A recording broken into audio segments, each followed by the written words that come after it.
Well, today is the first official day of summer, and you may still be trying to find last-minute deals on trips or events. Joining me now on 3 with tips to avoid being scammed in that process is Julie Wheeler, President and CEO of the Better Business Bureau serving Western Virginia. Thank you so much for joining me today, Julie. Always my pleasure. All right, and now some people may book months in advance, but others out there, like I said, may still be trying to get that best bang for their buck on that last-minute trip, but there might be some red flags in the process. So what are some of those red flags that people should be looking out for?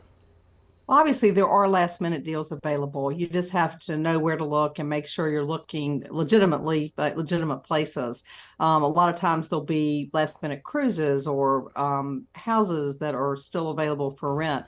But you need to make sure you're on a legitimate site, the real site.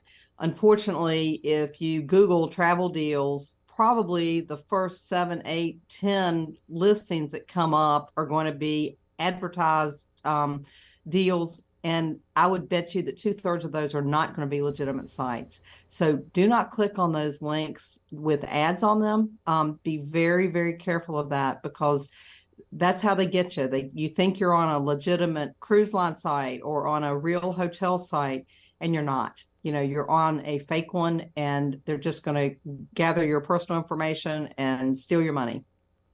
And say if someone is in the process of inputting that personal information, like credit card numbers or anything like that, and they feel like it might not be a legit trip that they are booking, how should they handle that situation?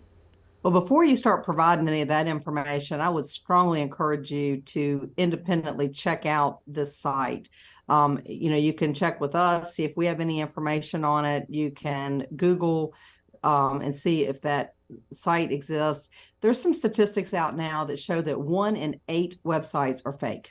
So think about that when you're out there searching, that you may not be on a real site.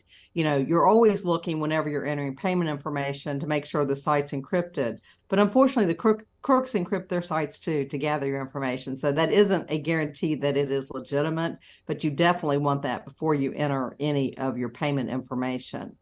But there's ways to make sure you're looking for maybe language that isn't quite right or doesn't fit together. You can do reverse searches on images to see if they show up on other sites. Even like descriptions of the company, you can do a reverse search on that language, and it may come up to the legitimate site that it came from, because what they do is they copy stuff from real sites so that it looks like the real deal.